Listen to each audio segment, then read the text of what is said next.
Yeah, go ahead. What were you saying now about? Oh, okay. As far as I know, there's only 2 or 3 errors identified in the book. One is a picture of the fellow with the tobacco plants. Mm-hmm. Forgotten what page Yeah, that's I know on. the one you're talking about, though. But it's listed as Lige Jacobs, and it should be Lige Isaacs. Isaacs.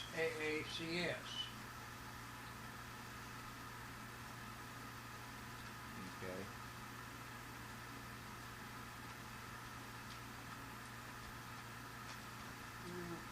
Well, I know the one.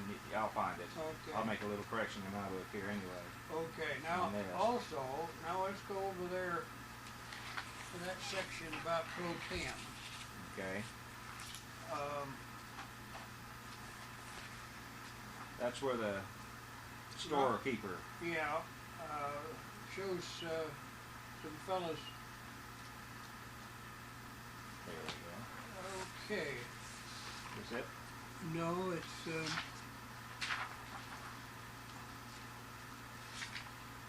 well, come on over. Protein news. Oh, wait a minute.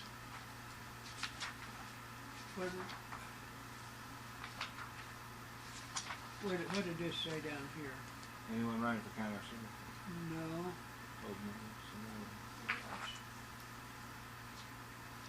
Tobnave store. Yeah, Tobnave store.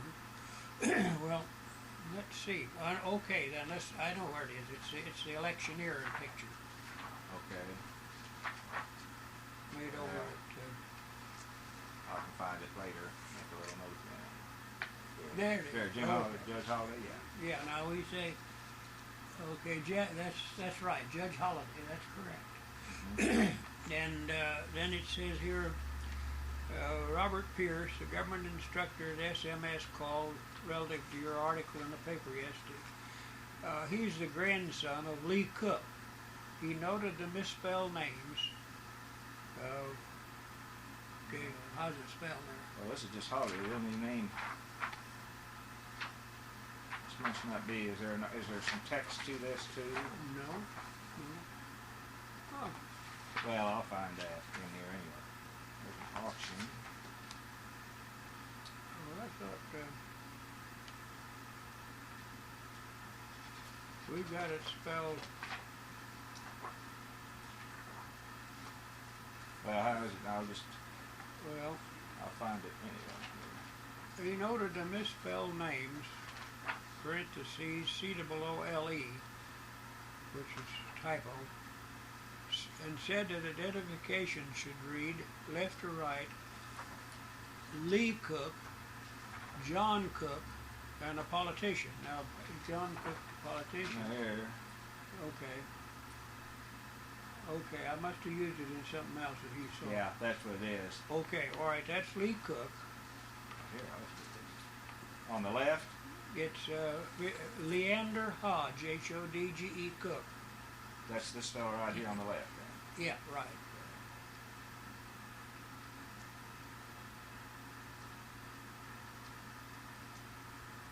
Mm-hmm. Yeah. And then Lee Cook. Okay, is that with an E or just a C-O-O-K? C-O-O-K. Yeah, just K, okay. Now, do you know this And the man? politician, this is Holiday here, isn't Yeah, it? that's Judge Holiday. Yeah, okay. Sam Yeah. Holiday.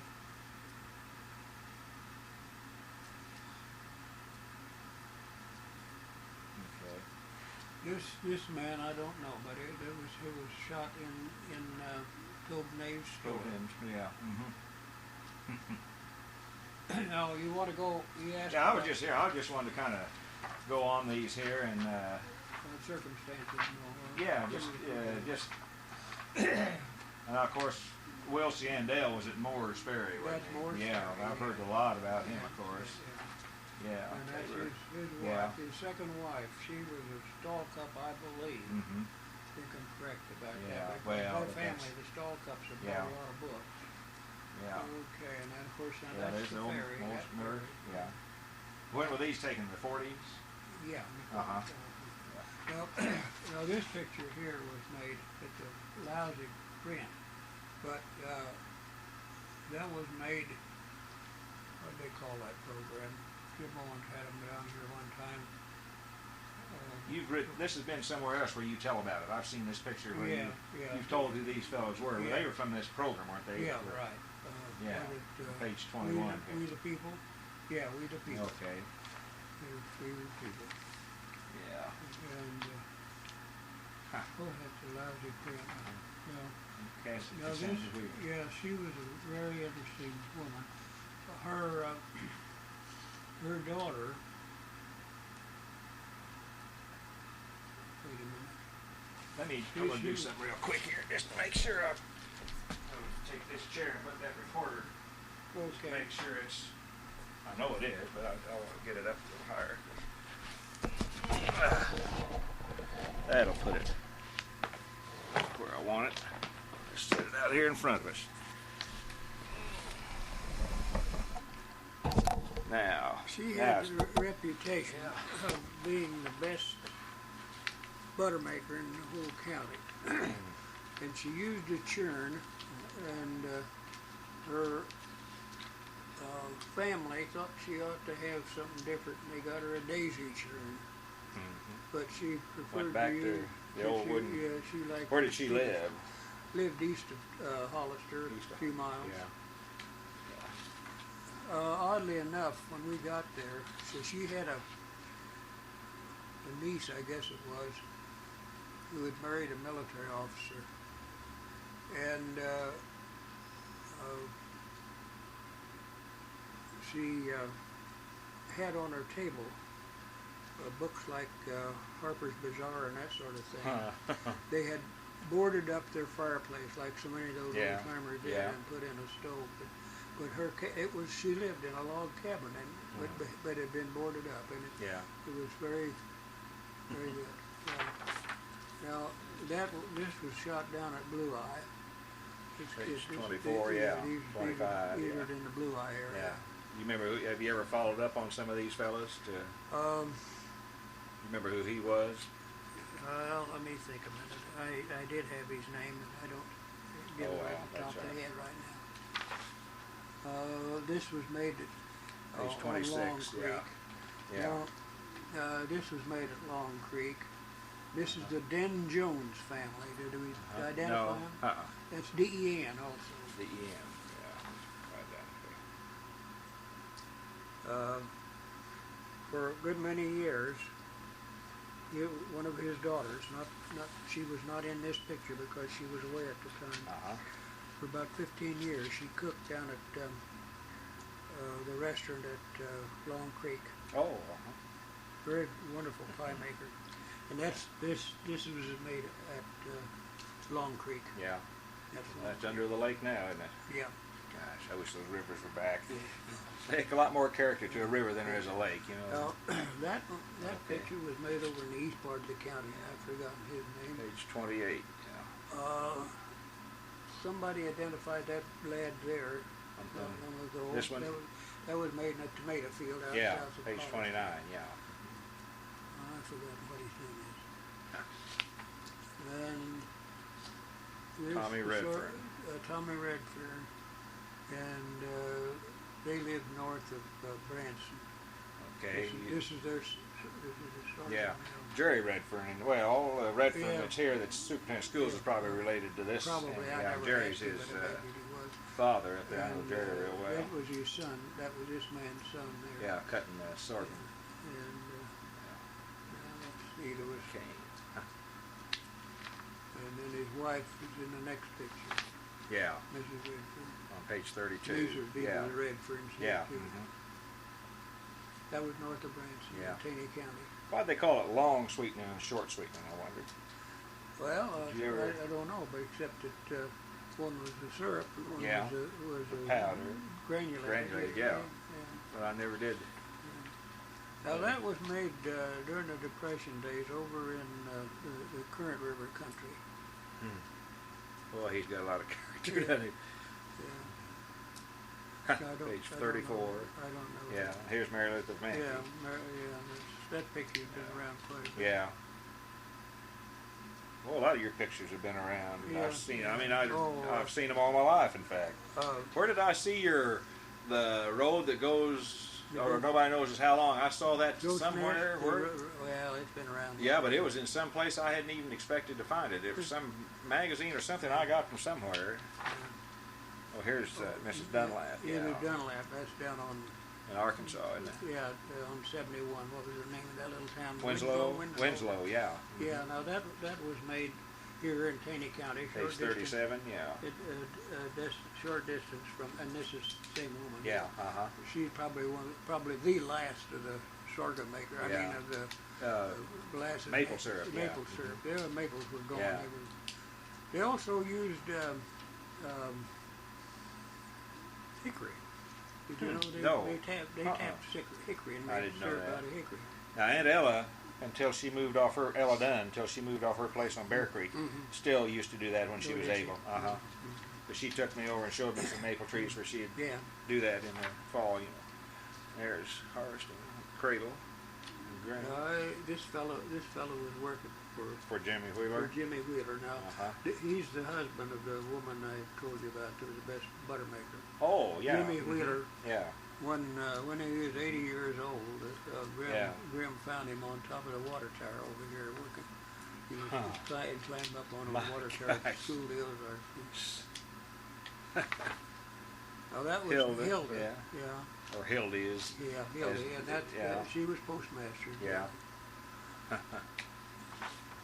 Now there's the old boy you told me about. Yeah, now I think his name was I'm almost positive it was called Boney White, and that was made over east here and toward the Current River country. Yeah. And he had shortly been in the penitentiary for making liquor. Yeah. Which is kind of strange in a way, because liquor making was never much of a crime down in this country. Page 42. Well, unless some of it got out, I guess maybe that's what happened. That and the fact that they didn't pay taxes on it. That's what got them in trouble. Yeah. Now that's Emmett Adams right here on page 43. Yeah, and that's Doc Overbeck. That was shot on a fox. Yeah. I thought that was funny with that dog looking over. Yeah, look at that. He listened to the hound run. Yeah. He got that old phonograph thing to listen to the hound run. There's a couple more. Yeah. I don't have the IDs on those. Yeah. Those are good pictures. I did know this is a Compton here, but I don't remember what he's. Page 45 in the upper left corner is a Compton. Yeah, okay. Compton. The old chair there with the wood. Look at the wood on that old chair. You know, here that was drug outside. Oh, Doggone, wasn't that? I tell you what, a funny thing happened on that. That was in Taney County, out south of Hollister, and I made my howdy do's at these people. And fellow apologetic. He said we'll sit here on the floor here at on the porch. Said the dog's had a hard night. He's been running hounds all night. So he wouldn't move the dog out of the chair. But if you notice down here, you find one of these boys. Well, there's with his horn. Yeah, well, but there's one here over here. It's over here, I guess. There's got a. Here it is, right here. See the liquor bottle in his pocket? Yeah. Guys. Look at the coon pels, page 46. Now that fellow was named Moore, M-O-O-R-E, and he lived in Branson, and where isn't there another picture here of Let's see. No, it'd be back here. Back here? No, I thought I had a picture of Bethel's hound dog in there, but he was a partner of Bethel Eiserman. Bethel was a coon hunter. He raised coons. This is one of Bethel Eiserman's coon hounds. In the upper left corner here. Yeah. This is Branson area, right? Yeah. Okay. But look at the hides on there. Oh yeah. Of course, they're still taking a lot of. Oh yeah, they still. Right. Now that was made down on the Buffalo. With the mules here. Yeah, those white mules in Arkansas. made on one of Jim Owens' float. Huh. He was, Now that's, of course, these that's pictures Riley are Thomason. page 48, Riley Thomason. Thomason. Now this is him also, isn't it? Yeah, right. And the other fellow then is, oh shucks, Exie. He was a neighbor. Don't think of it, maybe. Yeah. He lived out south of Hollister. Yeah. And Now this one's been in 1,000 Yeah, publications, yeah. Eating the honey out of the comb there. One of those, this little girl here is Exie's one of the daughters, and these are our two daughters here. Oh, these are your two daughters, Yeah, huh? and this Page is 51 on the two girls in the upper left corner there. Well. Katie and Pidge. Uh-huh. And this was She belongs to this fella. No, I don't. Well, I'm Oh, not well, sure. anyway, I'm not anyway, sure. yeah. I don't think he was married. Yeah. Who was he? Do you remember who he was? The bee? Yeah. I can't think of it. Where was this? In Taney County? Yeah, well, that's going over. That's Riley. That's Riley. Oh, yeah, that's what you told me. You just told me that. That's right, sure. No. And that was in the north part of this county, you say? Taney? No, it's south of town. South of town. Yeah. And in this county, however. Yeah, but, Taney County.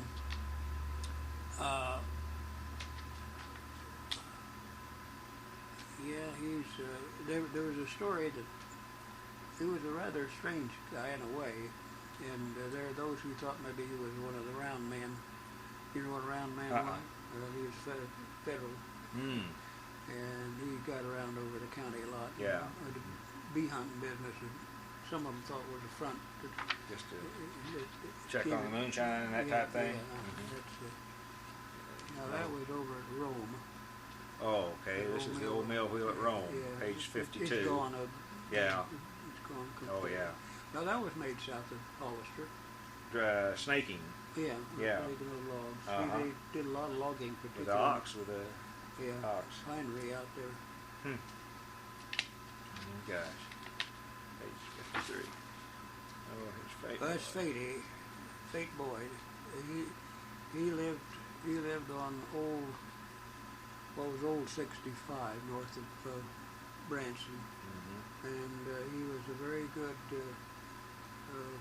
basket maker, excellent basket maker. Did he live close to the highway? Yeah, right on the highway. Didn't he used to put his baskets on his fence posts? Yeah, You know, I remember that. Yeah.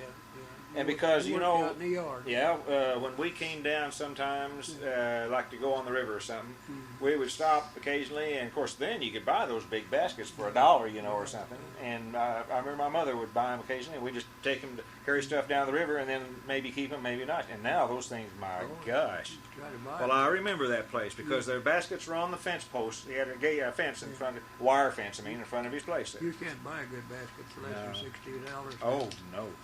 Mona's got quite a collection of them. And she's That's his son.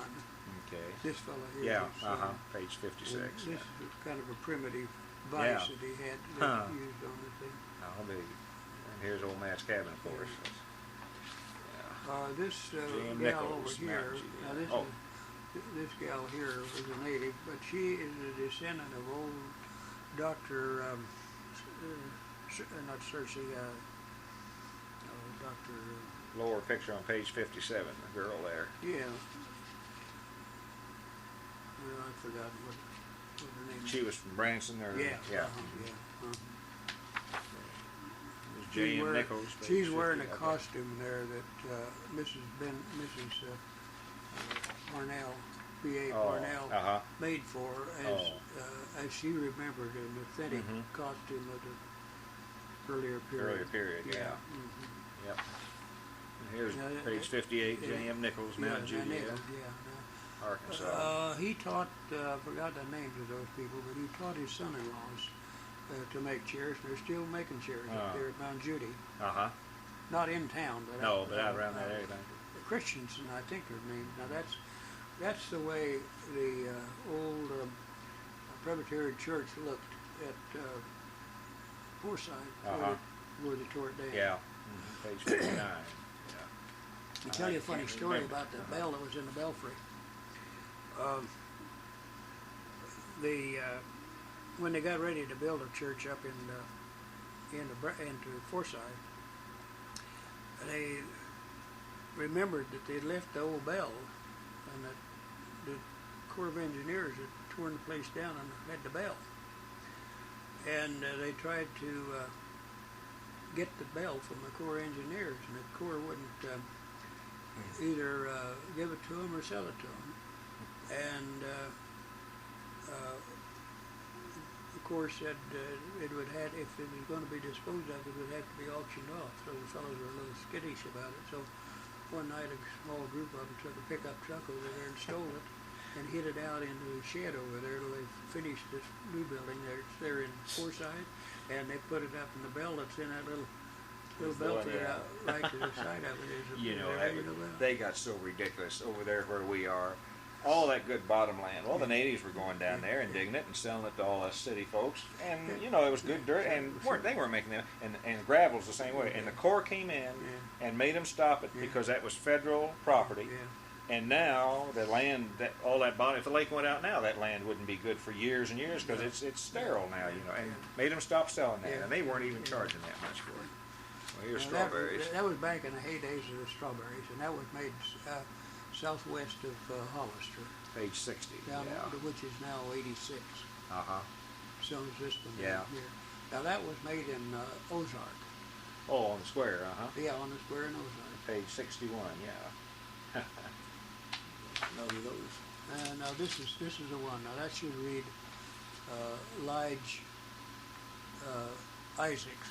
ISSACS? Yes, that's right. ISAACS. AACS, okay. He represented the last allotment of tobacco in Tenney County. There's a guy who is growing tobacco on Stone County Y now, and they harvested it last week, and we came down. They'd cut it. I saw that over there. Now this kid here was from Blue Eye, and it's the same one we've got in another picture. It's the same kid as I did a story for Friends magazine on the day in a boy's life down in Ozarks, and this it's the same picture as the one with the boy with the gun. Okay. All right, back there earlier. This is page 63. Yeah. Okay. Right. Oh, there's a witcher. Well, water witcher. Yeah. That's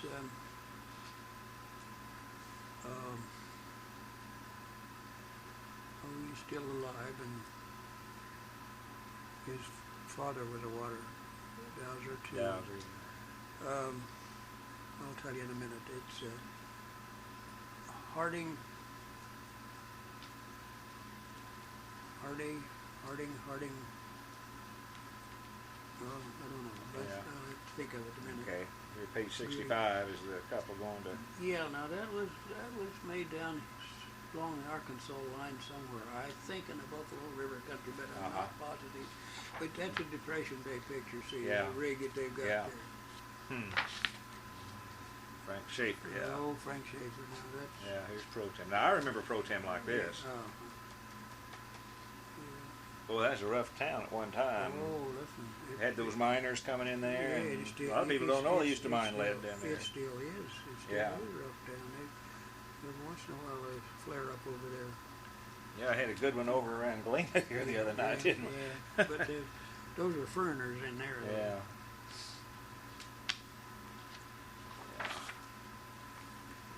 As far as page 69.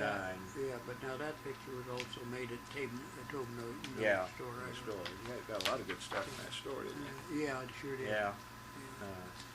Now this fella was a politician, and he was out listing votes when I can't remember. This woman just happened to be. She just happened to be as local in there.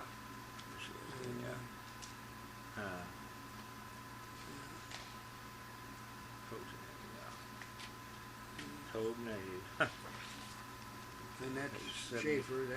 They thought they were going to have to move that cemetery, but they never did move it. And which cemetery is this one? They're Pro Tem, yeah. Near Pro Tem, Thought the water was coming up there. Yeah. As far as I know, they never moved it. Okay, here's Sycamore. Now that church the other day just had another basket dinner out there. Where is this one now?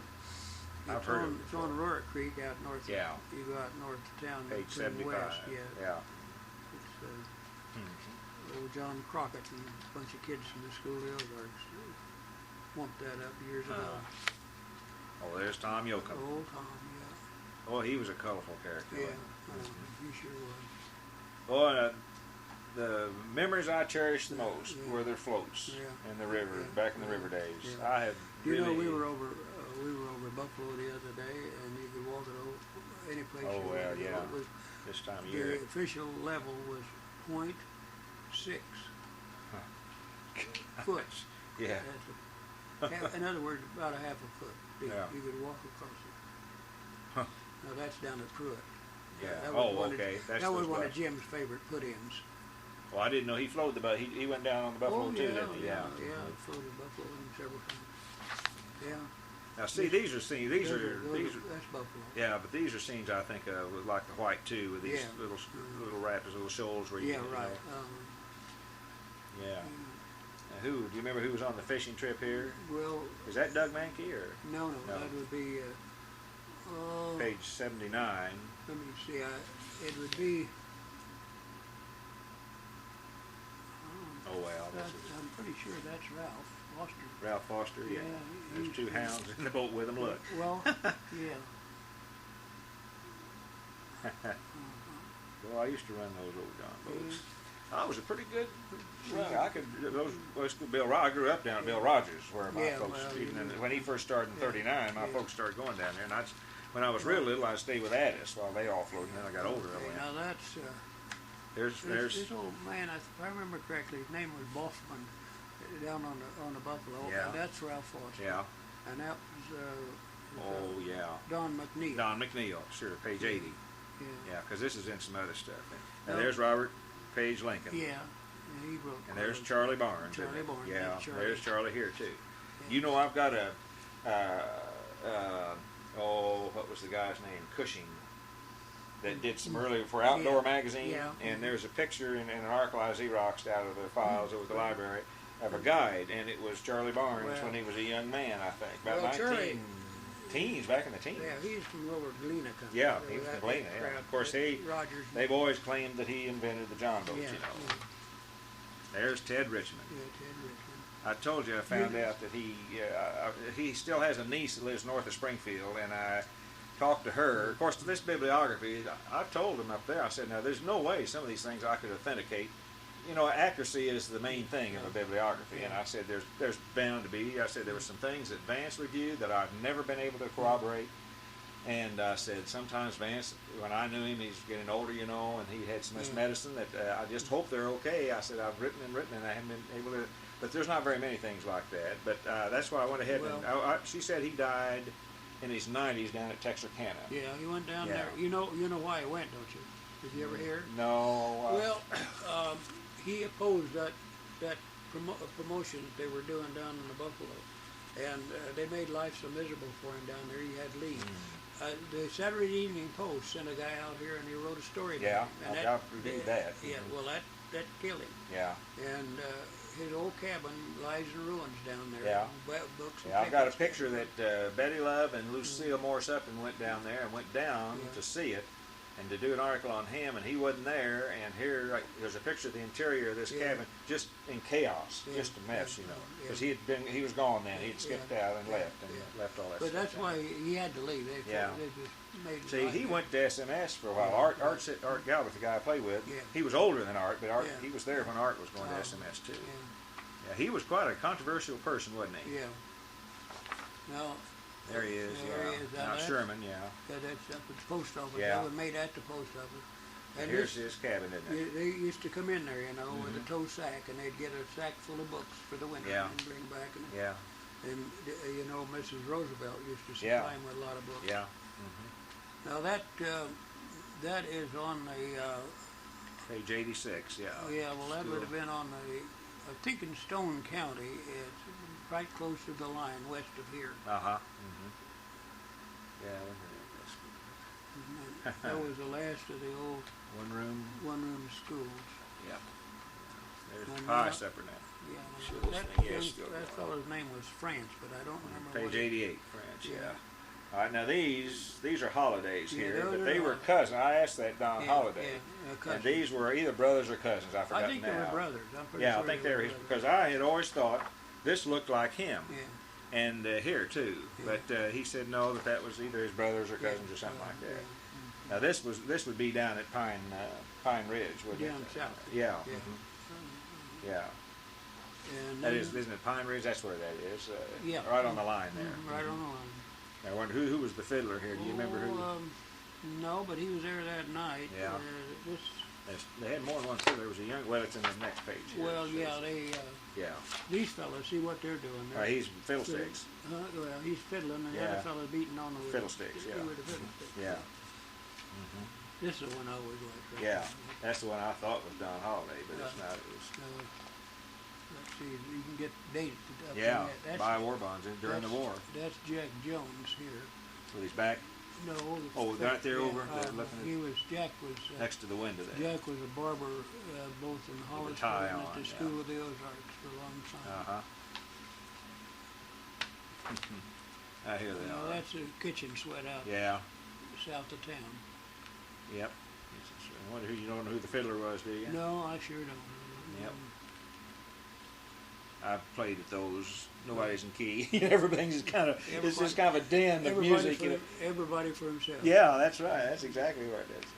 Well, they had a good time though, and the dancers couldn't care less what you're playing. They're after that tempo is all they.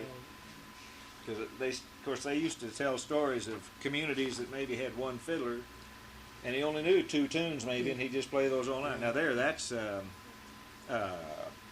Hembry. Yeah, that's Deacon Hembry. Yeah. That was his son. Yeah, and I know his daughter. Oh, is that so? She still is. Well, I don't know. She just. There's Vance. Yeah. On his horse there. Deacon Hembry. Yeah, he was. Yeah, I've heard that before. You know, of course, Vance never claimed to be much of a photographer, and he wasn't. Yeah. But all of his negatives are on file over at school. Yeah, I saw a lot of the prints in those files. I had wondered if Fiddlin' Jake Viney. Yeah. Now he was. Did he play for some of the tourist stuff early days? Yeah, right. He played out at several of the hills. Yeah, that's right. They came to McCord. There's most famous. That was the first folk festival held in this part of the country. That's St. Joe, Arkansas. 1936.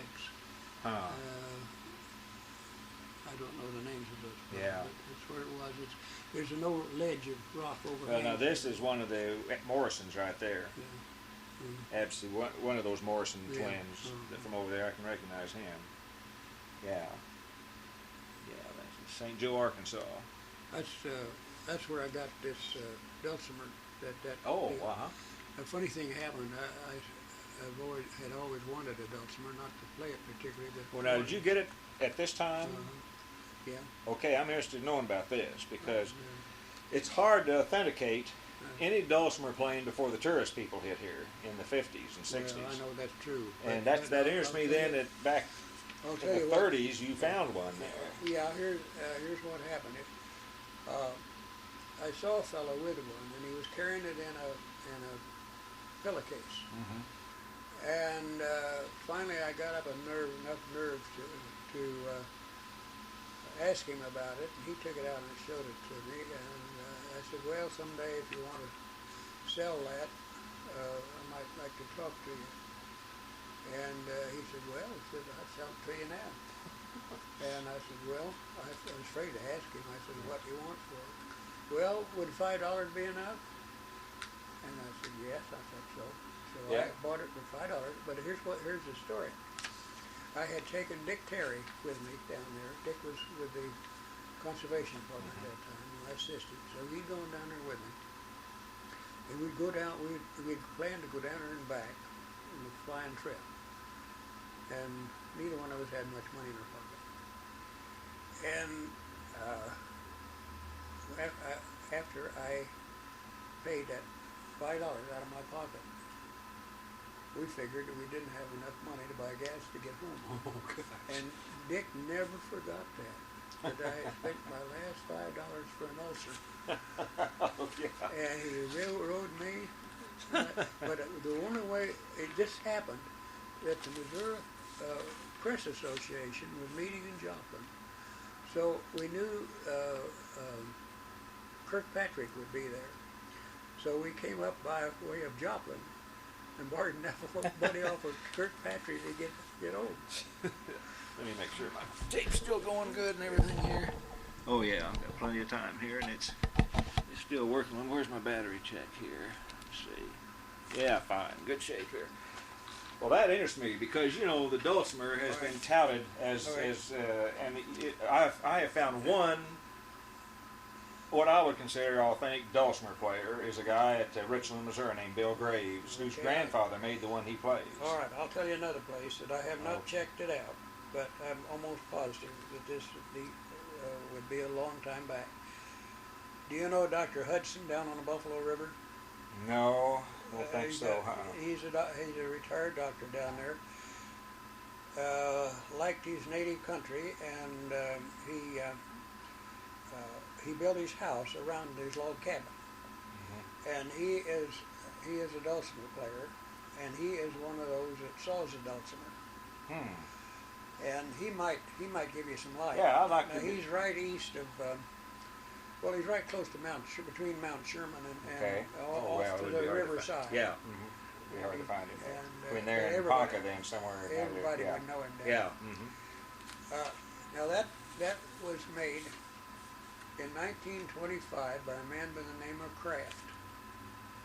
It had a number in it, and it come unglued a couple of places. So my daughter let McSpadden have it to repair it. And McSpadden repaired it all right, but when he had it apart, he took all the pattern off of it without saying boo. And he kept the label inside of it. I never got it back. And he sells that as the McSpadden dulcimer. Now that's why I get mad nowadays. I know. I really see. I went to this Missouri Cultural Heritage thing. I'm one of their observers simply because it gives me a chance to go around doing some taping, And they I'll just tell you sometime about. This doesn't need to be on. Remember this Kraft's front name. I've got it down somewhere. It was made in 1925 at Bath, Kentucky. Wow. And the fellow that had it told me that when he received it, it was filled with chinkapins, I think he said. Anyway, it was one of the nuts, and they'd been filled that way so that it would protect when it was shipped. Well, I'll be. As packing, in other words. Yeah, I had a turkey quilt that went with that. Yeah. But it's gone somewhere now. Well, I'll have to introduce you to Bill Graves sometime. Yeah. That's the one at Richland. Now he can really play that thing, and the only thing is he's not much of a singer really, and he's never in key. It's always but he has different styles of even playing the thing, and he's authentic. He's for real, which is what. Well, anyway, we'll get back here on that. Well, that was it's. That's 1930. 36. 36, yeah. Correctly, yeah. Oh, there. Okay, there's Morrison. That's one of the Morrison boys right there. Mm-hmm. I don't know who that. No, these were all shot. Now he's playing fiddle behind. Yeah, behind his back. Okay, now that was I don't have his name, but this was also part of that St. Joe's deal, and he was singing an old Scotch song. I'll be page 101. Yeah, and he was look at those shoes. Yeah. Look there, he's dressed up. Look at those old brokens he's got. Yeah. I'll be. Aunt Sally Millinax. Now she was a midwife. Over I've met him. You know him. Mm-hmm. Yeah. He died just a few years ago. He was a horse. See, Boney Hodges. Yeah. Cut my hair for years and years, and I went to school with Boney's son. Yeah, those Hodges were all horsemen. They were all horsemen. I think they came from Kentucky, I believe, or something, because I've heard Emmett Adams has talked about that. They came about the time Emmett's people came, I think, too. Yeah, this place burned, Yeah, page 103. It says it was no great loss. No. Okay. Oh, let's B.F. see. Cranfield, near Protam. Here near Protam. And that old boy could do just about anything. He was a preacher, feel right. Yeah. Oh, he's the fella. Let me tell you, he's the fella. I asked him about his family and all, and they said they had one son, and I said, well, where is he now? He's way out west in Joplin. Oh, yeah. Way out west in Joplin, yeah. But, Now you see there. Now he's sharpening his blade, and I ran across. I've heard some fiddle tunes. Bob Walsh plays one that his dad played called "Whetting on the Point." Well, I thought he was saying "whittling on the point," you know, like the point of a stick or something. Well, and then I came across in the Ozark Guide an article about that Rayburn said that on the White River, that he knew some people down there, and they would call, which is an old Scots saying, and that they would whet a banter. All right, to whet a banter was this: to use a whetstone and sharpening, and a banter was a challenge. And supposedly, he said these guys, when they were harvesting, and those bottoms along that section of the White River, took such pride in their skill and speed and everything, that you could hear this kind of, you know how it scrapes, and it'd echo off those hills, and they'd say that'd bring them together then, and then they'd see who could do the most, who could tie it the fastest, and all that kind of. But to whet a banter is what that was called, and that was called a beeler maul. Now, why they called page beeler, 105. I don't know. But it was a beeler maul, and you see all that is was a piece of hardwood whittled down there. Break up. Do the splitting. The auction. Now that auction was here close by somewhere. But well, that's a big part of our culture. Here's another business. You're testing out the cow first. But at this same, here's one I got a kick out of. They went down to the edge of the lake, farm pond. And they auctioned off the ducks down on the pond, and then the guy that bought them had to find out to get them. But the picture that I missed, and it made me so irritated ever since. The last thing they sold was the back house, and they went out to the back house, and everybody gathered around, and they auctioned the back house off. And the fellow that got the high bid brought his wagon around, horse and wagon, and everybody helped him load that back house on and take it home. Page 108. I'll be. Now there, she's going through the greens. Garden sass. Yep. You don't remember who she was? No, I don't. Unfortunately, I don't think I have any record of that. And there's the one we talked about. All right, Jim Holiday. Judge Sam Holiday. Okay. Now this was shot at Thayer, Missouri, and I'll tell you the strange thing about it. 112. Which could never happen again today. But this was a jury at a murder trial. A woman was accused of poisoning her husband, and at the recess, a couple of old boys whipped out their hymnals out of their hip pockets, and they sat there in the jury box and sang hymns. Gosh. Now that would be prejudicial today. You wouldn't have that now. Sissy Fine, Weaver. Where was she? Over Hollister. She's a native. It's Sissy Fine. And her name was Cassandra too. But look at that loom. Look at that. Look at here. She's really rolling it off there. Look at that. This young fellow, I can't remember the details now, but he was somewhere up closer to Springfield, and he was a sort of a loner, and he was in love by himself with a gal that lived up there, and he had nobody had paid any attention to him except this gal, and the gal had made him a birthday cake.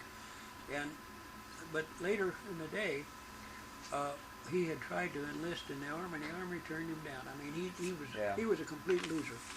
So he went berserk, and he killed the girl and her mother and father. And they had him in the pokey there. And where was this? In Bear? Oh, this was a different location. But the strange thing about it, what happened was, I figured, well, the guy was really hurting for somebody to give him a little attention. So I did. I talked to him a while and asked him if there was anything he needed or wanted, and he wanted some candy bars. So I went and bought him some candy bars and cigarettes that he wanted. Brought them back to him, and he was very cooperative and let me make pictures. Normally they wouldn't do that, you know. What do you think, this is in a Springfield jail? I think so, okay. I think pretty certain. Oh, gosh. John Groves. John Groves. Now, one of his great-granddaughters I ran into over at school Ozarks the other day. He's the one. Big old yeah. boy, and you look at that Yeah. size, his hands and everything. He ran what they called, you probably have heard the phrase, lightning bug revivals. Where, you know, No. the brush arbors at night. Yeah. And the Never heard lanterns of went through the woods and they looked like lightning bugs, and they Yeah. called them lightning bugs. Huh, I never heard that. There's That's- more of them, yeah. This is one he yeah, built that's- himself. Now this was back in, this would have been Long very Creek. early 40s. Very Long early 40s. Creek, So yeah. was ours. Brush arbor, yeah. I'm going to look and see if I can't find a. I won't do it immediately, but Yeah. I'll look in my. I got a few books left. You've got a defective book there because see, this offset printing is very tricky, and they don't. Your various signatures. Now you see how dark this one is. Yeah. This should be as contrasty Yeah. as that, Mhm. but it's been printed on a different signature apparently. Yeah. And the ink wasn't distributed Yeah. well. And Yep. that's the fallacy. Here he is, preaching yeah. still, 118, Yeah. 119. Now, they were really getting with it there, weren't they? Yeah, praying through. Yeah. Used to go with those years ago in Springfield. Now, here's one at the river then. Yeah, the same thing at the river. Yeah. You remember where this was, what Yeah, creek this is? That's Long Creek. That's Long Creek, Yeah. Yeah. Well, these were good, Yeah. good shots. Yeah. Yeah. You know, the there's- one thing I missed though, I never did get a foot washing. And one day we had made a little trip around when we were living in Hollister. We made a trip somewhere, just driving trip, just goofing off. We came back, and damned if they hadn't had a foot washing down there at the creek there. You missed it then. Now, here's this old boy Yeah, here. he died not long ago.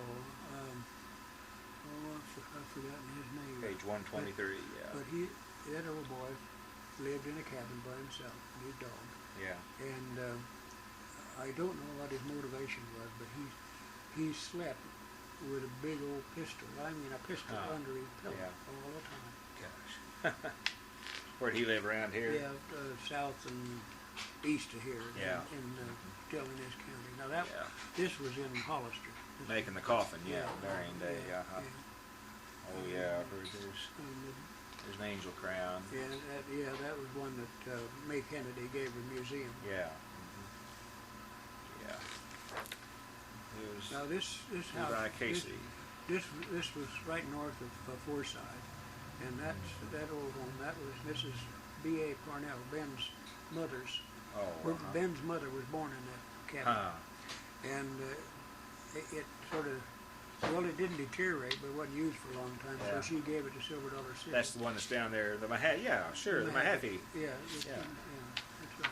Well, that's it. Well, thank you. This is now that's really. Let me make sure I got still on. Yeah. Hey, we timed it just about right. I'm right at the end of the tape here.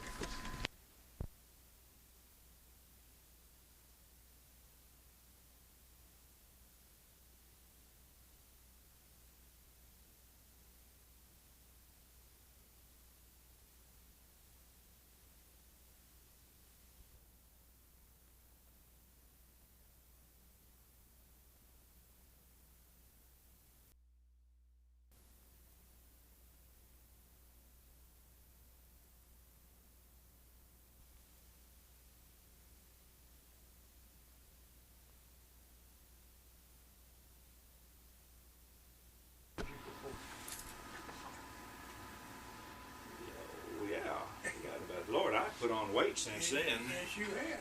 Gosh, well, that's been quite a few years now. It's been, Yeah. Yeah. Okay, now. Let me get my book out of your way. I want to get it. Okay, thank you. Yeah. Well, Oh, that- yeah. Yeah, okay. Let me get up here.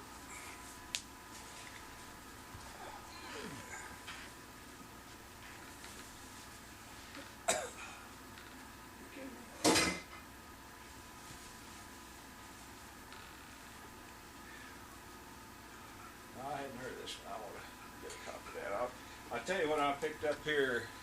I always buy most of my books from Clay if he has them. I got Ernie Dean's Place Name book is out now. Oh, it is. And then there's one on the Arkansas Traveler column from 1956 until, well, I don't know when it ended, but of the Arkansas Traveler column out of the Arkansas Gazette, you know, which has got some interesting stuff in it too.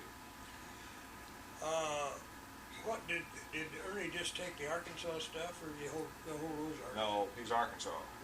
I just glanced at it, but I'm sure it's Arkansas place names. That doggone imaginary line is a pain in the neck.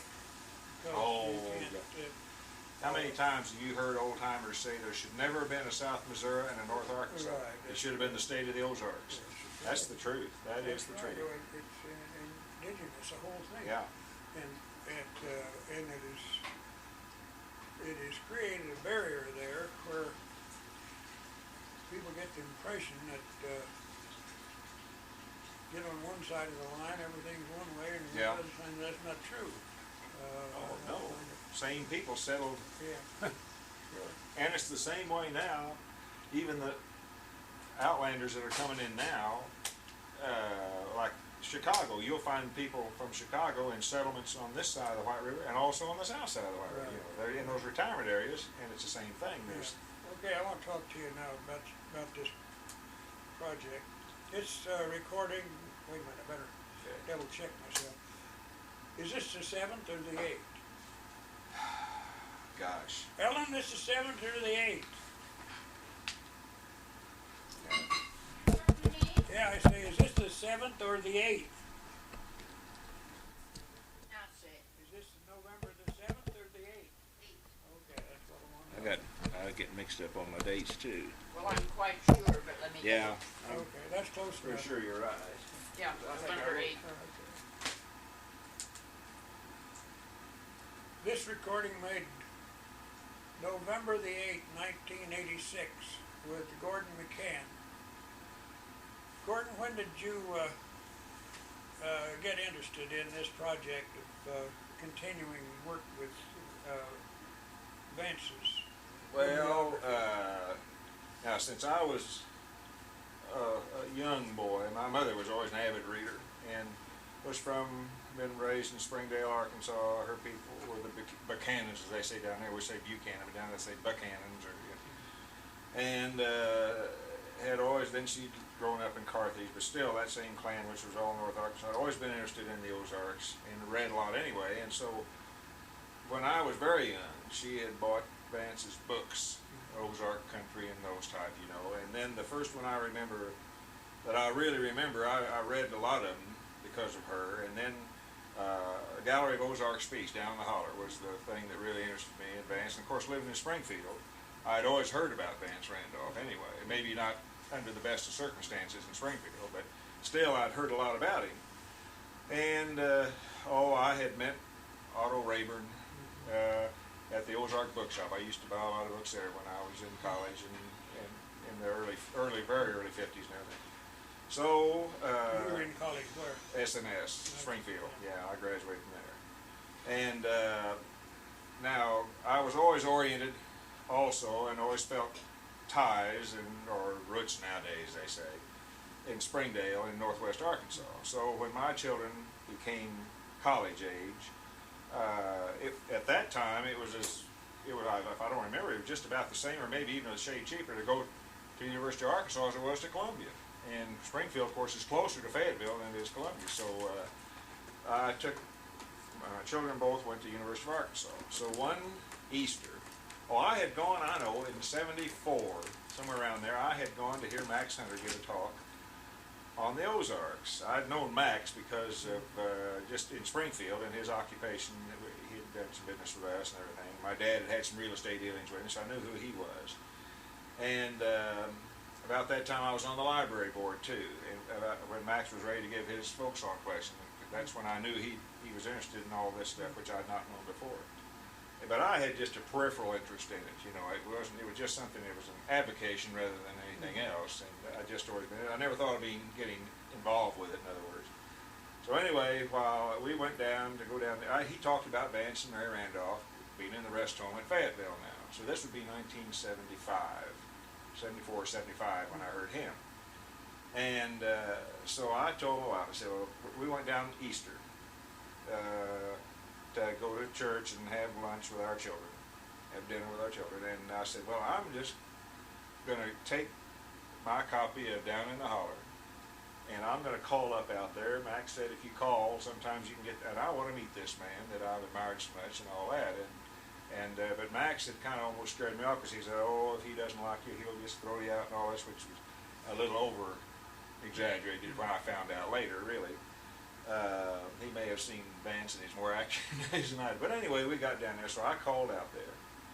And Mary said, well, come on out. So I came out.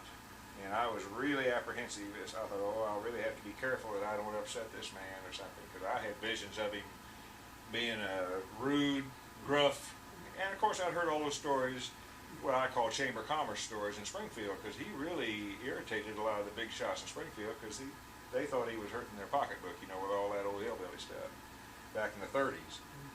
And well, I got out there and I met him, and we sat down and began to talk, and I got to talking about Galena because the Shorts are close friends of ours, and he lived with the Shorts, you know, and of course my wife was from Clever, so all those Littles over in there and all those people are all related and drift on down into Stone County, you know, and he knew a lot of them, and so we had a lot of shared acquaintances, and of course, some of the people he quoted in some of his stuff had been relatives of my wife or people I'd known in Galena. And so we just hit it off real well, and I had customers down there. I was on the road then selling for our company. And so I just started when I'd go back, when I'd make a call out there, which was about 2 or 3 times a month, I'd stop up there and see him and take him something, you know, a little thing or something. And then I don't know if I'd already gotten a copy of the 72 bibliography or if I got it about then. I think I'd already gotten that, and I was familiar with it because he said, well, he made a statement one day, said something about, well, I just about covered it all there, you know, and he said, there's a lot of things coming up, and I said, oh, gosh, I said, I've got a lot of books in my library you didn't have. And he said, well, I'd be interested in at that time, he was literally on his own, as you well know. Now, I know when I give this, I'm going to say this again next week, too, and there'll be a lot of academic people out there that don't like it, but, by gosh, Vance had been deserted. Well, he'd been on his own anyway, you know, but he was out there, and here was this man, as you well know, his mind was still just as sharp as a tack. Physically, he was bedridden. I never saw Vance Randolph, but one time in street clothes, and that's when he was sitting in his wheelchair getting ready to go to the doctor. That's when I first met him. The only other times I ever saw him was in pajamas. I never saw him other than that. You know. So my acquaintance with Vance is, I always tell people, this was the last 5.5 years of his life. But we became very good friends during that period. So I went home, and I listed every book I had on the Ozarks that he did not have in his 72 bibliography, and there was, I think, 70 or 75 titles. And so I got a letter back from him, you know, your list of titles is astounding, et cetera, and all that, and he said, be sure and come by the next time. So he wasn't able, only things he was trying to, they were working on the last part of Pissing in the Snow, PITS, as they called it, PITS, you know, for example. And he was trying to start doing a little bit on a supplement to that bibliography, mainly just to give him something to do. But he had nobody bringing him. Here was this man, about 6 blocks from the University Library, and here was one of the dean of folklorists in this country, with all those undergraduate students up there and everything, and nobody, the only people from that school that I knew of at that time that came out there came to visit Mary because she'd been on the faculty. Nobody was helping him or anything. Now, about a year later, Cochran showed up then. Of course, when Pitts came out, he got popular again, you know, and then all of a sudden, everything started happening then. And that sold more copies of any book he ever he made money on it the first time.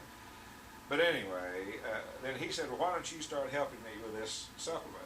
And I said, well, I'd be glad to. I said, I'll just run you down books. So for the next 5 years, I just became his book runner. And the more I got into it, the more involved, and the more stuff I started uncovering. And I figured not long ago, I always kept a list of all the things I sent him, and or took to him, you know, and I took him over 700 books and articles in that time. Now, he didn't review all of them. Some of them he didn't feel worth reviewing, so he didn't review them, you know. But most of them he did. And then, it wasn't long after, he said, why don't you come in on this with me? Why don't you join me on this project? And but of course, that really floored me. I thought, what am I doing with this man, a dean of Ozarks folklorists, and here I'm going to be working with him? I said, fine, you know. And so the more I got into it, the more I got into it. And then I started writing some of the reviews too. And what he did that I've done differently now, the MU wanted me to, you don't need this for your article, I'll just tell you this anyway. They wanted to designate who wrote what review. And I said, naturally, after 80, you'll know I wrote any of them. Between 80 and 82, I'd written them because he died. The last review I have that he wrote was in October, very 1st of October of 80, and he died a month later, you know.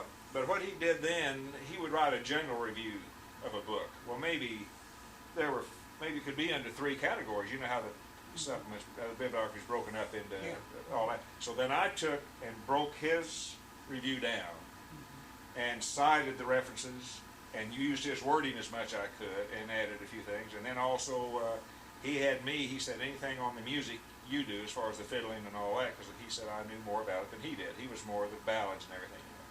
So those articles I wrote a lot of. But mostly what I did was take his general reviews and then break them up into other reviews. But he's written the bulk of the ones, and there's going to be 1,600 reviews. And he wrote 3/4 of them, I'm sure. I would say that he authored 3/4 of them. And this represents from the 72 of his bibliography up to the 82 of... yeah, but now what happened is also, you know, when the TV Roots came out and everybody got interested, genealogy was getting popular too at that time.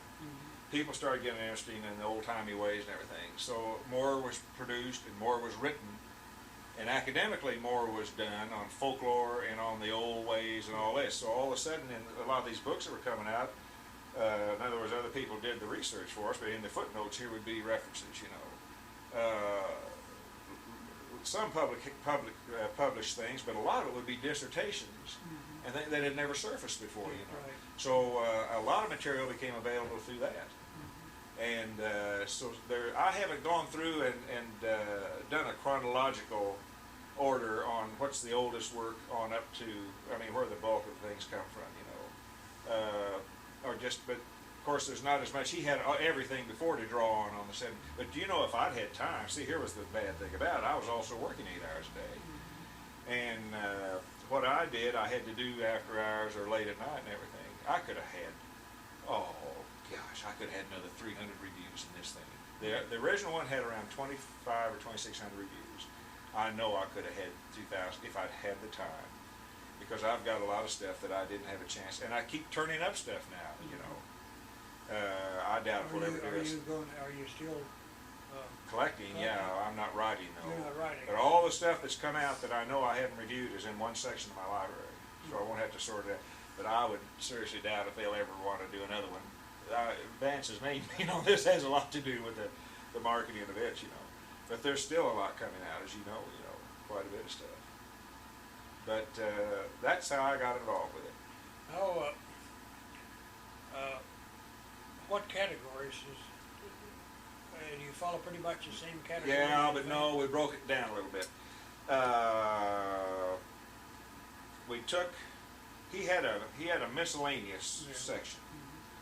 Now, there was so much has been written about what you call the old ways, you know, and all that now, that I suggested one time, I said, why don't we have a section and call it folk life, because that was a term that was becoming, you'd hear occasionally, folk life, you know. And I said, why don't we have miscellaneous, but if there's anything pertaining to lifestyles, let's make it folk life. Now, we came along, that was when he was still alive. He said, fine.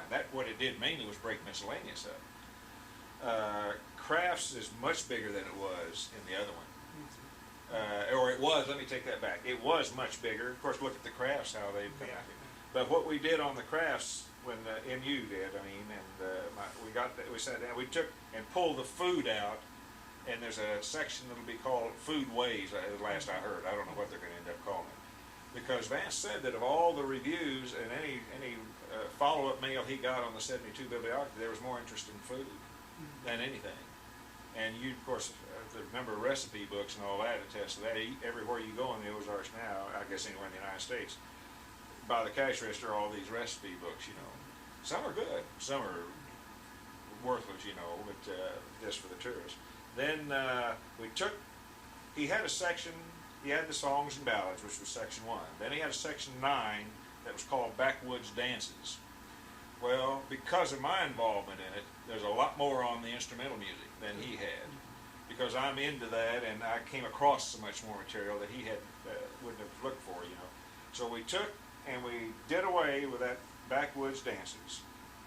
And we've got a section, this is pretty much what it's going to be. I'll know Monday because they're sending me the printout. They said they'd edited a little bit, so I'm curious to see how they're done. But they're, in section 1 is just mainly would be a main title would be like Ozarks music or just music. Then there's a section 1A which is songs and ballads, and there's a section 1B which is well, one's instrumental and one is musical characters or biographical stuff, and then one would be the dances and all that. So we broke it into 4. We subdivided it into 4 sections. And that's a big section because music has really come to the fore, you know, Sure. in these last 10 years. What kind of a date, publication date? Spring of '87. That's what they're Spring of shooting. 87. Yeah, they're on schedule now too. It's to be out in their December catalog. Let's see. They have a price on it yet? No. Oh, they're also printing the 72.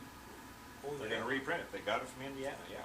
That's it. So they're going to put them both out. The last I heard, that's their plan, Yeah, that's great. which is a pretty smart move, I think. Yeah. And now the first one sold for $25. That first paperback was $25. The 72. Well, I'll cut it off just a Yeah. minute, right? Okay. I'll make comment on that. This makes real good sense. I'm surprised they got that from Indiana. though. You know why they almost didn't get it? Because nobody knew where anything was. That's it. I did. Vance told me. He said, "Now, if we ever get this to print, he said we must offer it to Indiana first because they did the first one." Well, the only reason they did that was because Dorson. There was a folklorist there named Dorson. Okay, and Dorson was there.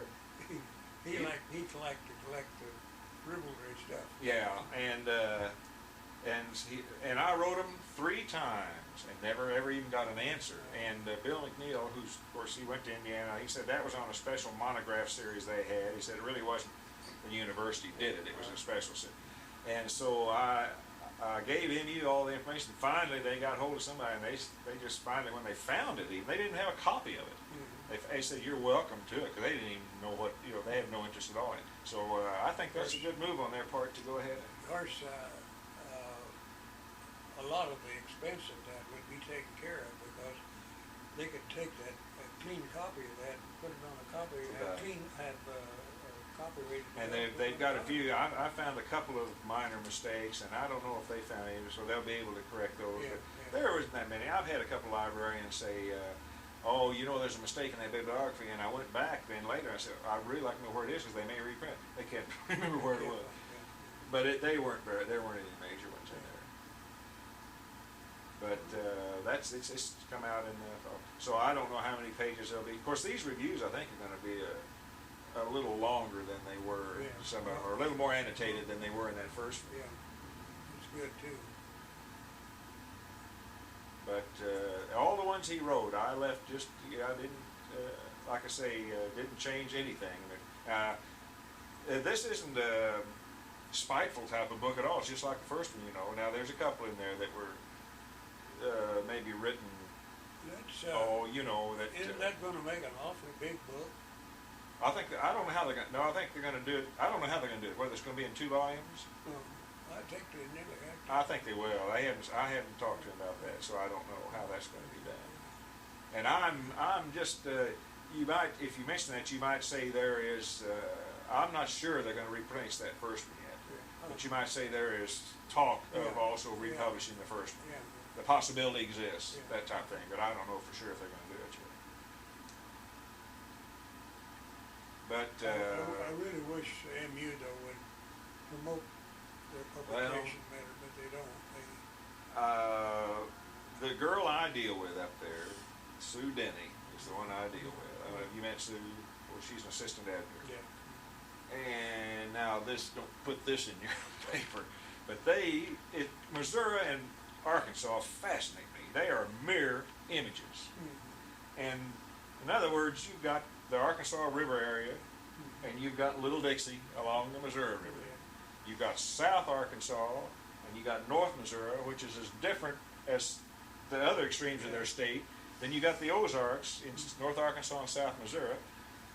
North Missouri couldn't care less about South Missouri, and the mirror image on Arkansas, and of course the Ozarks is their own little world down here, and the two along the rivers couldn't care less about either one of them.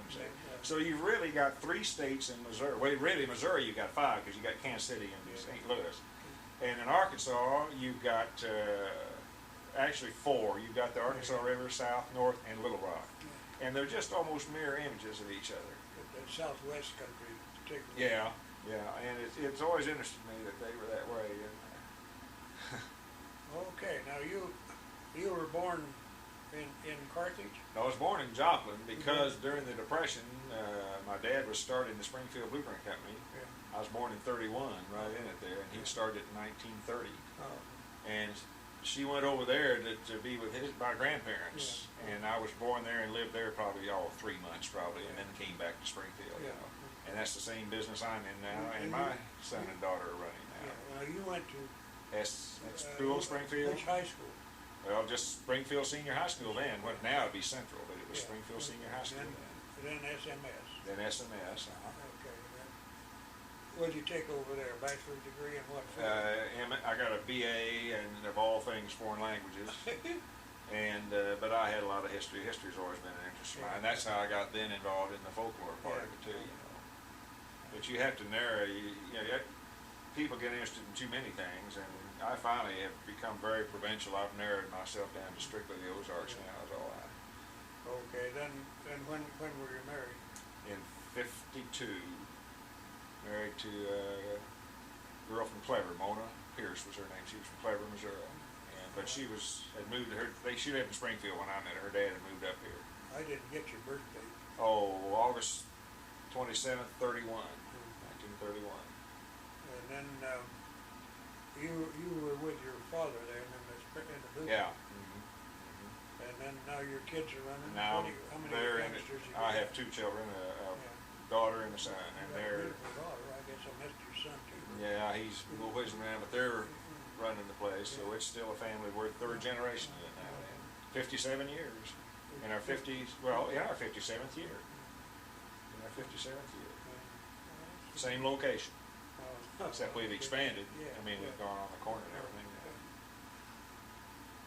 No, I don't think there's anybody but maybe some farmer that's been on the same piece of ground every day of his life just about as I have, because I've worked down there since I was in junior high, and of course that's when my dad was in the Navy, you know, and I helped my mother. My mother ran it during the war.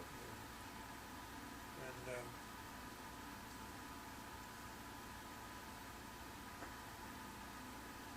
But I got, I'm just like a lot of these fiddlers that I run into. This fiddling, traditional fiddling, has just fascinated me. how'd you get into that? Well, I'm like a lot of these people. You know, you're interested in something when you're young. Like I played the guitar a little bit when I was in high school and college, and then when you get married and you raise a family and you get busy in your occupation, and that pretty well possesses you for about 20 years, say, or so, 20 years. And I noticed a lot of people are this way, and I was the same way. Then, as the pressure kind of eased off a little bit as my children got older and were finishing college and everything, I had a little more time, you know, to get involved. You've always been a fiddler, not a violinist. Oh, I've always been a guitar player. Oh, guitar. Yeah, I don't play the fiddle. Oh, I thought you did. Oh, no. I knew you played the guitar. No, I'm an accompanist. Is what I see. Yeah, all we are what I call human metronomes. We help them keep time. That's the only reason they tolerate us. But this fiddling, people have no idea of how large this is. There's almost a subculture of this traditional music that runs underneath all the modern day things, you know, and everything. And in about the same time I met Vance, I happened to go to Ozark one time, and there was a man named Emmanuel Woods down on the square had what was called the Ozark Opry, he called it, and it was an old one of these old false front stores that he had a second-hand store in there, and then when he retired, he just kept it. And the only thing that held it up was it was between two other stores. Literally, now I'm not exaggerating. One big light hung from the ceiling, a big potbelly stove in the back, and just you would have loved this place. Just regional musicians came in there, and just interested people on Saturday night. Every Saturday night they had it. If the temperature was above, I think it was 40 degrees or something. And we all sat up front and played by the old window, in the well window, kind of the well of the window there, you know, where they used to kind of come out of it. And these people would sit in old couches and chairs and everything, and then they would, this musicians here, of course nobody was ever in tune. And there'd be a lot of old square dancers and jig dancers, you know, and there were people who came from really way back in the hills, from down around Chadwick, down that area, you know. And it was, if you were a people watcher, it was a fascinating place, especially those, it really was. And some of the people there, let's say there's Emmanuel Woods, and then his two sons and his daughter were musicians. And then By Kelly, the only colored man in Ozark, and one of the best musicians, Byron, but they called him By Kelly. One of the nicest men I've ever met, and he played the bass. Kelly, K-E-L-L-Y? Yeah, he played the bass. And now what was the man that... Emmanuel, E-M-M-A-N-U-E-L, I guess it is, isn't it? Woods, with an S. No, Emmanuel Wood, no S, just Emmanuel Wood, yeah. Emmanuel Wood. Now, Wood. He was a big promoter of this thing. Yeah, it was his thing, and his two boys saw it, and Emmanuel too saw to it there was never any trouble. Yeah. They were big boys. And did his they daughter. charge? Did they make a charge? Oh no, no, they just I remember when Wouldn't that fold up? Oh, finally we had some really heavy snowstorms back about 1979 or 80. We had that one where it just stayed on, you know, and froze, and then snowed again, and then froze, you know, and all, and sleet and ice and everything. And the ceiling broke, and the guy that owned it, that Emmanuel rented from, said that since there were so many people, he was afraid to ever let them in. And I'll tell you, here's an incident, and you know, I don't care, you tell it or not. But about the time it was going strong, let's see, this would be in the late 70s, I guess, is when I'm thinking of. Yeah, it would be 78 or 79, when I really was getting involved with it and going down there on Saturday nights and playing with these fellas. That's where I met Art Galbraith I played with. That's where I met most all of these people. And the town, some of the leaders in town were a little upset with those two old buildings sitting over there on the northeast corner of the square, because they were just pretty well shot, you know. And they just thought it was a disgrace, you know, and all that. And there was talk of condemning them and getting them torn down to try and straighten up downtown Ozark. And about that time, some guy came through there and took a picture of those two old buildings and won a national award for the photograph of it. But finally, the weather, and then they moved down to where the library had been, which was an old livery stable, just south off the square there. But it wasn't the same, because it had tile floor, and it had a john there, the other, you know, and it lost a lot of its atmosphere. And then they moved out in the very last days of it. They tried to get it started to get it out of that community building at the park on the north side of the town. And then Emmanuel passed away. Yeah, you can't structure those things too much. No, and Emmanuel passed away. I've forgotten what year it'd be. I don't know, must have been 81 or 82, something like that. I don't remember when. But now there's still some places like that in the Ozarks. How many fiddlers do you suppose there are in the Ozarks? Okay, I did the same thing with Vance.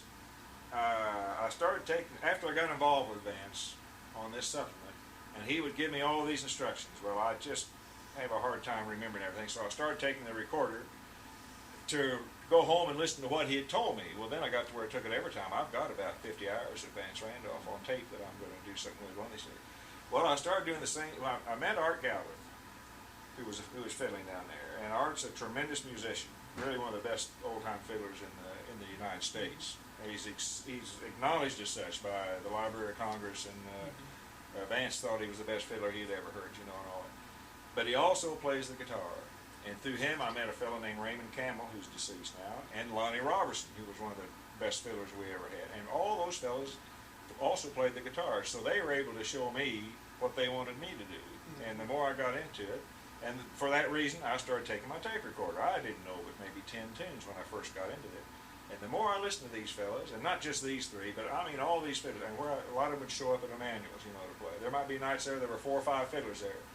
there might be 6 guitar players, 2 banjos, and nobody was in tune really. But everybody had a good time was the main thing about it. And I started realizing the repertoire these people had and the variety of tunes. I'd never dreamed there were this many tunes. I was like everybody. I knew Turkey in the Straw, Devil's Dream, Orange Blossom Special, and a few of those you know that you'd heard. Well, now, 10 years later, I have probably, I'd say I have 2,000 tunes taped of just the Ozarks, Missouri. I've got all of Missouri, and I'll take the Oklahoma Ozarks, Arkansas, and Missouri. I mean, that's the area. I haven't, I don't include in this collection any other. All right, and I've probably got, close to 1,000 hours of fiddling and dialogue. I just leave my tape player going because the dialogue is going to be as interesting someday. Yeah. And there's quite a this fiddling is of course traditionally it's old. I mean it goes back for centuries.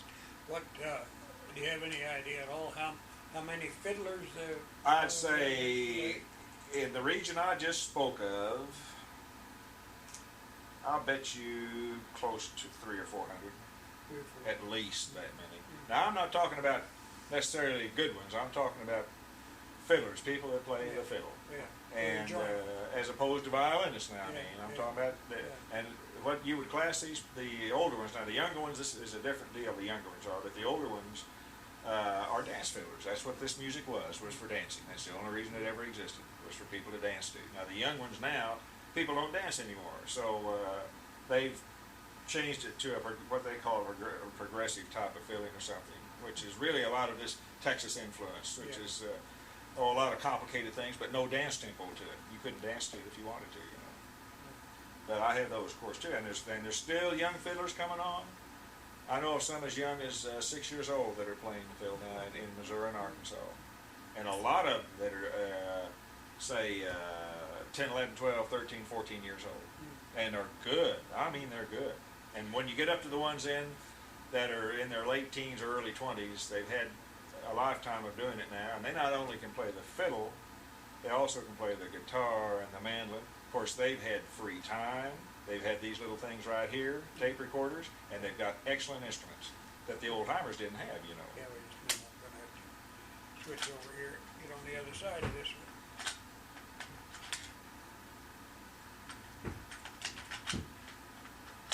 This little rig's pretty handy with me. Oh yeah, I've got one similar to that. In fact, I've got one just about the same.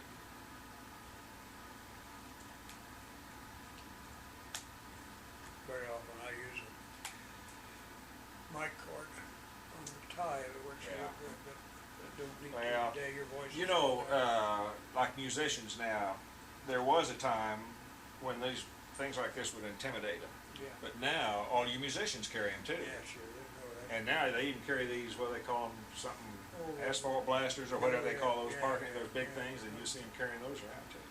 Boom boxes, that's what they call them currently. But this fiddling, I found I'm really going to do some work with it because it has it's really interesting. I mean, it has its own set of rules. It has definitely its own folklore. And you still will run into the hostility towards it, really from religious viewpoints, Yeah. Now you mentioned something a minute ago about mandolin. Okay. Now, do you have any idea of the background of the mandolin in the Ozarks? Your first fiddlers. Now you got to remember the fiddle, or I'll just fill you in some, this is material out of our concerts we give, see, because we've been all over the United States on that stuff. I'll just tell you something about that too. Art and I started playing together, and like I say, he knew how to bring me along too to play with him, so we played together over 10 years now. And we started out going to the festivals at St. Louis, at the Arts there. They saw him play down here at Ozark, I think is where they first saw him. Then since then, we've been to Wolf Trap at the National Folk Festival, and we've been to Brandywine in Maryland at the Old Time Music Festival there. We got in the Missouri Arts Council tour, but we got in the one that really got us around the country was the Mid-America Arts Alliance. And so we, for the past 3 years, now we're not in it now, because we're not professionals, and it was getting to be too hard for us to travel like that. And our wives weren't exactly happy with us being gone. 2 years ago, out of 60 days, we were gone 32 days. And we were the only non-professionals in the whole thing, in that whole tour. And, but there we met a lot. I'll tell you something else too, is that since I'm collecting this fiddle music now, I thought, well, good, when we get in Nebraska and Kansas and Oklahoma in there, I'll really pick up some good stuff in these little towns. Because we played a lot of arts councils, which we enjoyed far more than going to the universities and everything, because we usually stayed with a family in the town, you know. But we are unique here in the Ozarks, that we still have the music we have. They have really lost it in some of these other areas. Now, they're also got a lot of problems because of the economy now. But they haven't had any reason to perpetuate this music. There hasn't been anything to keep it going. And we go into areas in those states, and I'd say, well, do you have any fiddlers around? Well, Uncle so-and-so been dead now. He used to play, you know, but nobody, and run into young musicians that they wanted to learn, have nobody to teach them up there, see, out in the rural area. Now, in Lincoln and Omaha, you still have a lot of bluegrass. So there's enough center there to keep that going. But whereas you can go in the Ozarks, I'd say any night of the week, I can go somewhere in the Ozarks of Missouri, Arkansas, and northeast Oklahoma, and we can go to music parties. And in Springfield even. People think Springfield is a big metropolitan city, which it is, but there's so many people that moved in from the rural areas into Springfield, you know, too. Okay, now you were mentioning about the dulcimer coming in late. What about the? Oh, that's what I was getting around to when I digressed. All right, the fiddle came about in its form that it is right now. Now there were other instruments before the fiddle that were shaped similar but not quite the same. About 1550, it came out of Italy, and by the 1600s, it had already spread in through Europe and into the British Isles, and by the late 1600s. We started hearing about it already with the Pilgrims and the early settlers on the East Coast, and of course by the 1700s it was into the Ozarks. And it's the most versatile instrument. In fact, of Western civilization, it is our folk instrument. There's no country in Western civilization that doesn't have the fiddle or violin being played, and there's no difference between them. It's just that whatever word you use. Usually fiddle denotes folk music as opposed to formal symphony music and all that, you know. And so they played unaccompanied at first. And in the Ozarks, which is all I can ever really speak about, because it's the only thing I would know about, you had communities that of the three important people in that community would be the preacher, a midwife, and if they were lucky enough, a fiddler, because that was their entertainment, was the fiddle music. And like I told you earlier, I've read stories of where maybe the guy only knew one or two tunes, but that's all your dancers need, you know. Well, of course, now they ran into a lot of conflict.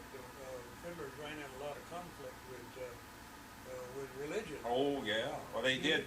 That's why these earliest accounts of the fiddle in New England in the 1600s were in the newspapers or their sheets about where they'd had a wild party somewhere, a frolic.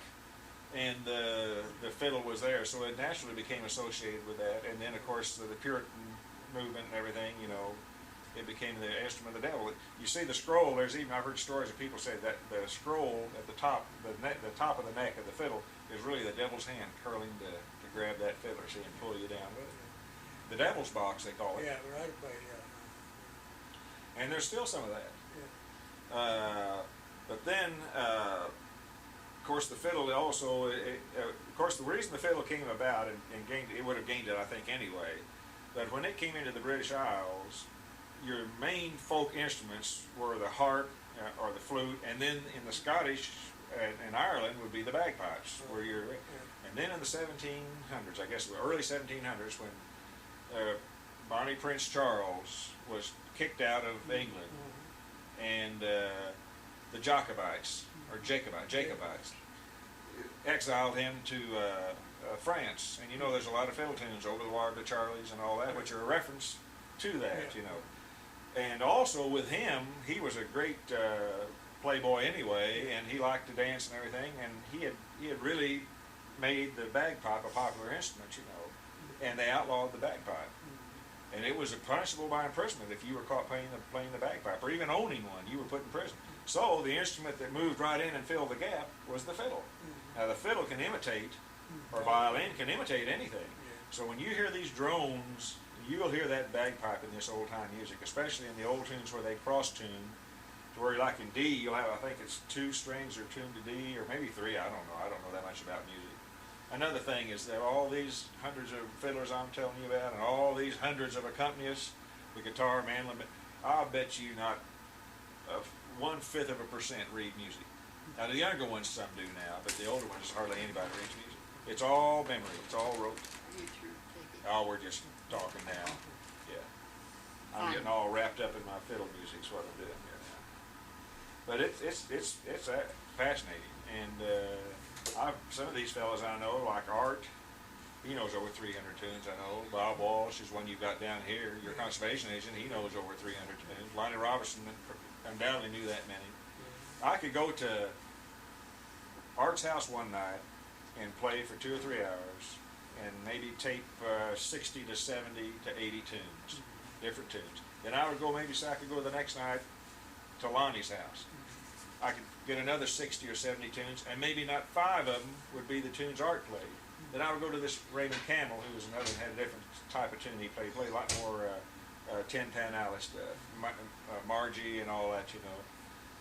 And do another 60 tunes, and maybe not have 5 or 10 that the other 2 had done.